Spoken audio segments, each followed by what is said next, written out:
Good evening, everyone. It is Lisa again, back with more paranormal, creepy stories that I have been sharing about myself throughout my life that I have experienced. If you hear noise in the background, I'm in a different location in my house. I'm in the living room, and my daughter is here with me. You might hear my kids. You might hear the television a little bit. I think she turned it down to be respectful. Um, but I'm going to share another story with you guys tonight. This one is going to be a bit shorter.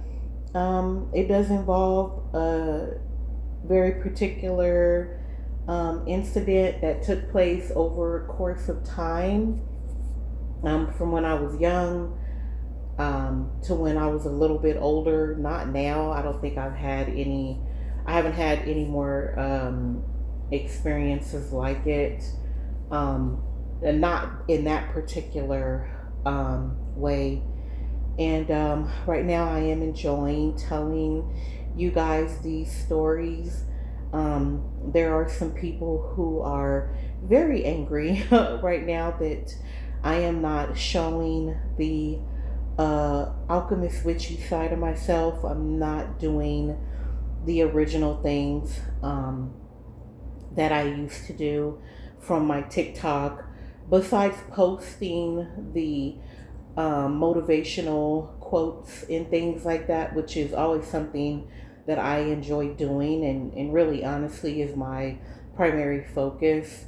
Besides telling the stories and currently right now, I wanted to do some crystal grid work, but unfortunately, until I see that the people who have been following me and stalking me, once I am for sure that they are no longer watching me, I might start sharing that. I have a lot of people watching me who are very upset because they were copying my work and things like that.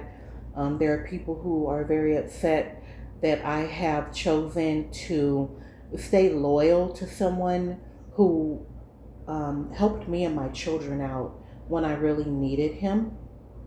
He was the only person there for me, and I'm staying loyal to not showing and speaking about our, showing any sort of witchcraft or anything like that, because I believe in what he said and what he has taught me. There are people who are trying to subliminally attack me through him, or do things subliminally to try to get me annoyed so that I will try to be disloyal to what I promised him, and it's not going to happen.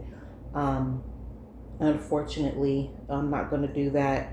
The subliminal competition and the subliminal irritation that people they're trying to provoke me with, I'm not going to do it. I'm not going to fall into it. You can be angry or whatnot, not like what I'm doing, whatever it is that you're trying to do to make me feel like I need to step up my game or whatever it is. It's not going to happen. And so you can stop. But I see it, and it is what it is. But um, this particular incident that took place, and this will be short, but it goes along with the whole paranormal kind of life that I have experienced. Um, I was I was in a car accident when I was 8 years old. I was hit by a truck and I almost died. So I think that there's a part of me that has had a shadow somewhat behind the veil. It might be why I attract so much strange energy or supernatural energy to myself. It is something that triggered my spiritual awakening. And I do think right now to this day that is why I am the way that I am. There are a lot of things that happen physically to me. Like, if you notice, my speech is a bit off. I have a very heavy lisp, And I had that list because the accident was so bad, or so much trauma on me, that it messed up my speech. I had to go through speech therapy. I kind of almost had to learn how to walk all over again. I had to get a lot of physical therapy. Um, and there was just a lot of trauma. But one of the outcomes of that trauma and that car accident was that it shook up my third eye, and it awakened. And there were times throughout my life where it was really open, and there were times where I kind of shut it off and didn't care anything about the supernatural, paranormal. I didn't care anything about tarot cards or learning about any of that. I just had, like, regular life and went about myself, just lived a life. But it always comes back to me. But there was an incident that took place when I was young.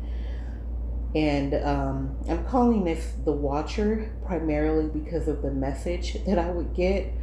But there would be these phone calls, always with the phone calls, strange phone calls throughout my life. And there was a phone call that came through one night. I was really young. This was before my accident, but I was probably, I want to say maybe about 6 or 7, and it was really late.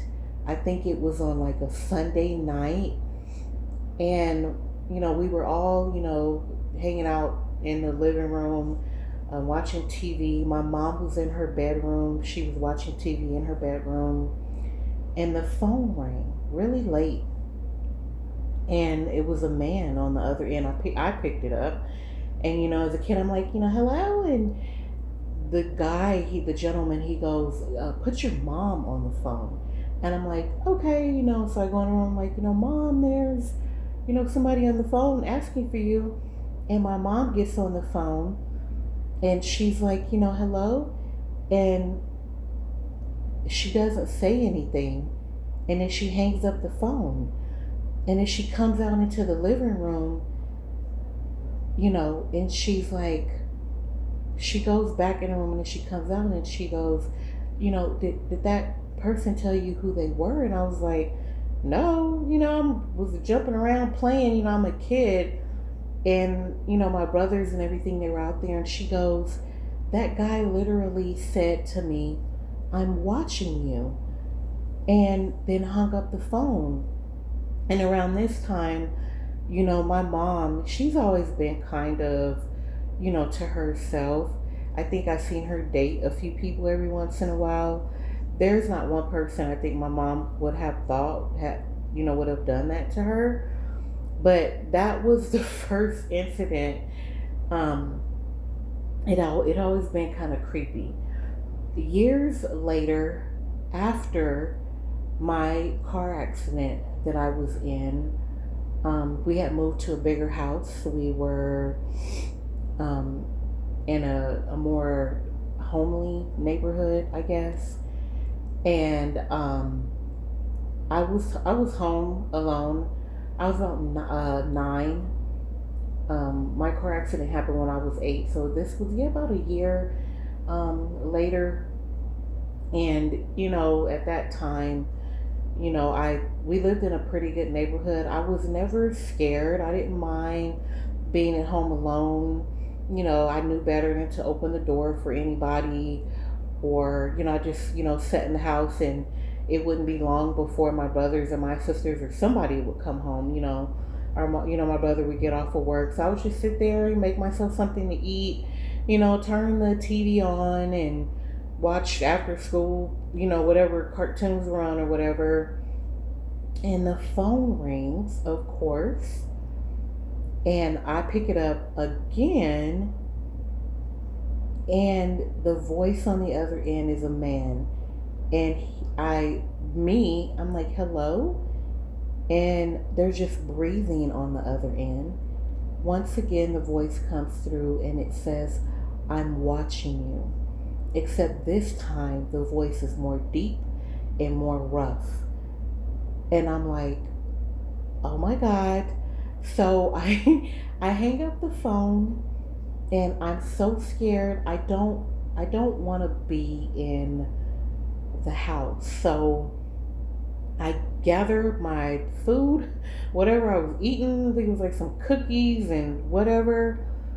And I get like my backpack because, there's coloring books and work to do. And I take a chair, and I am so scared that I sit my chair at the end of the driveway because I don't want to be anywhere near the house because I don't know what that was. It creeped me out. And then, my brother gets home, and of course, and he's like, "Why are you out here, weirdo?" And I tell him what happens, and he looks at me, and he immediately thinks that my younger brother, who probably was hanging out over his friend's house, he thinks they called and did that to me. But the reason why I account this to something, once again, paranormal is years later. I'm 16 years old. Once again, I'm at home. It's really early in the morning. My mom used to get up early in the morning to get to work. And, I would, of course, get myself dressed. I'm in high school at this time. And I'm getting myself ready. It's just me, and I'm doing my regular teenage thing. Well, I think I was playing like a little music and stuff. Every once in a while, like my friends would call me, and we would meet up somewhere before we would go to class or go to school. But I wouldn't hardly ever expect a phone call. But not that early in the morning, and the phone rings again. This is years later, and I run, of course, because I think it's one of my friends. There's no cell phone at this time. There are no cell phones, so I pick up the phone, and the voice on the other again, for the third time in my life. There's a man on the other end telling me, "I am watching you." And it just sounded like a regular, deep male voice. And I'm like, this is some BS. And I'm older enough now to where, I'm like, I hang up the phone, I'm like, whatever, and I hang up the phone. But as I'm still getting ready that morning, of course, I check the door, I make sure everything is locked, I check all the windows, I look like outside and everything.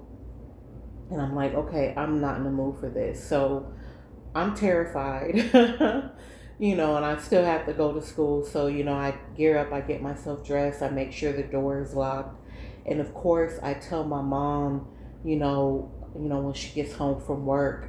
Of course, I get off of school before, she gets home. So I get out of school, she gets there a little bit after me, and I tell her what happened. And she's like, "That is so weird." She's like, that was the third time, and it hasn't happened again. And in this life, doesn't mean that the calls haven't happened, but it doesn't mean that I haven't always had some weirdo trying to attach itself to me or something like that, or some person trying to attach to me. But that's the story for tonight. I'm pretty sure I have more. I have one more that I could tell. It's kind of goofy. I think I told my kids this particular story. I might tell it, tomorrow or something like that. There's just been so many very small incidents that have happened throughout my life, and I do think that it just goes with the accident that I was in, and the fact that I've had just the trauma to my body and to my system. But for those that are listening, thank you so much. I hope you enjoy the stories, and you all have a wonderful night. And if I don't make another video or anything or post anything, have a good 4th of July if you decide to celebrate.